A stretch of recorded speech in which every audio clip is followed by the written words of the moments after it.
नमस्कार।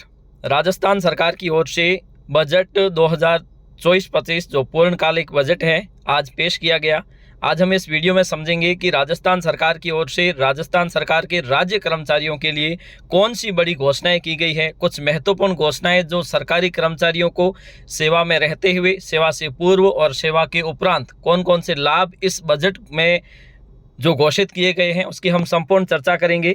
और इन घोषित किए गए कुछ जो विशेष घोषणाएं हैं इनका लाभ किन किन कर्मचारियों को किस प्रकार से मिलने वाला है। तो हम मुख्यतः 4-5 ऐसी महत्वपूर्ण घोषणाएं जो राजस्थान सरकार की ओर से आज बजट में की गई है उसकी चर्चा हम करने वाले हैं। कुछ ऐसे कर्मचारी जो अस्थायी कर्मचारी है, संविदा है, उनके लिए कुछ की गई है, कुछ है वो स्थायी कर्मचारियों के लिए घोषणाएं की गई है। विस्तार से हम इस वीडियो में चर्चा करने वाले हैं। तो चलिए शुरू करते हैं।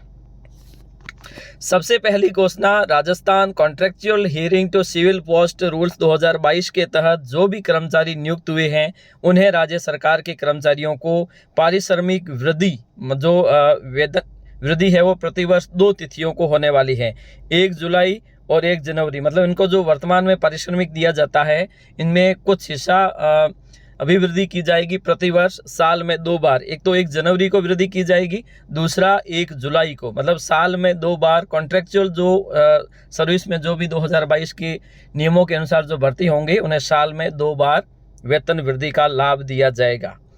इसके साथ साथ दूसरी घोषणा है उन पेंशनर्स के लिए जो सेवानिवृत्त कर्मचारी हैं वो 50,000 रुपये तक का इलाज है वो सरकारी खर्चे पर करवा सकेंगे। इसके साथ साथ उन कर्मचारियों के लिए जो 30 जून को किसी भी वर्ष में सेवानिवृत्त होते हैं तो उन्हें अब राज्य सरकार की ओर से ये मान्यता दी गई है कि कोई भी सरकारी कर्मचारी अगर 30 जून को सेवानिवृत्त होगा तो उन्हें एक काल्पनिक वेतन वृद्धि का लाभ दिया जाएगा। वैसे तो वेतन वृद्धि 1 जुलाई को लगाई जाती है, लेकिन अगर कोई कर्मचारी 30 जून को सेवानिवृत्त होता है तो पहले उन्हें वेतन वृद्धि का लाभ नहीं दिया जाता है।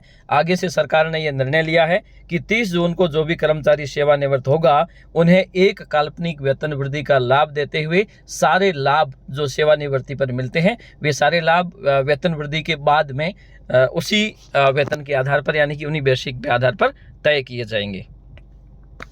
उसके बाद में RGHS जो है राजस्थान गवर्नमेंट हेल्थ स्कीम, जिसके तहत वर्तमान में परिवार के अंतर्गत अगर कोई महिला कर्मचारी है वो अपने सास ससुर का इलाज नहीं करवा सकती है, लेकिन राज्य सरकार ने यह तय किया है कि अब कोई भी महिला कर्मचारी, क्योंकि महिला कर्मचारी शादी के बाद में सास ससुर के साथ रहती है तो उन्हें माता पिता के रूप में उन्हें जोड़ सकती है। सास ससुर का विकल्प वहाँ पर दिया जाएगा और उनका इलाज वो RGHS के तहत करवा सकते हैं।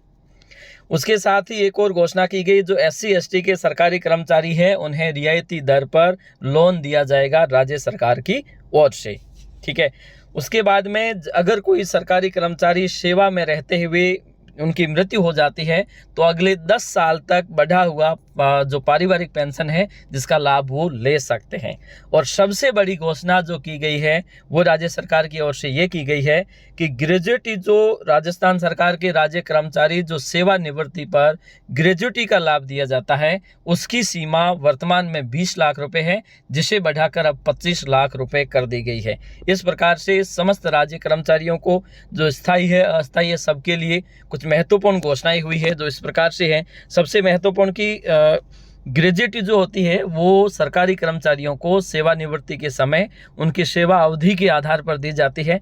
पूर्ण रूप से यूँ माना जा सकता है कि 16.5 महीने का वेतन राज्य सरकार की ओर से दिया जाता है, जिसकी अधिकतम सीमा अब तक 20 लाख रुपए थी, जिसे बढ़ाकर अब 25 लाख रुपए कर दी गई है। अगर आपकी ग्रेजुएटी 25 लाख रुपए से ज़्यादा बनती है तो ग्रेजुएटी आपको 25 लाख ही मिलेगी। 25 लाख से कम जैसे 19 लाख मिलती है तो 19 लाख ही मिलेगी। इस प्रकार से सबसे महत्वपूर्ण घोषणा है ये की गई है कि अब है वो ग्रेजुएटी की सीमा 20 लाख से बढ़ाकर 25 लाख रुपए कर दी गई। अगर आपको ये समझना है कि ग्रेजुएटी क्या होती है तो मैं आपको लिंक दे दूंगा इस वीडियो के डिस्क्रिप्शन में, वहां जाके देख सकते हैं। मैंने विस्तार से बताया है कि ग्रेजुएटी किस प्रकार से इसकी गणना की जाती है। तो आज के लिए इतना ही, धन्यवाद।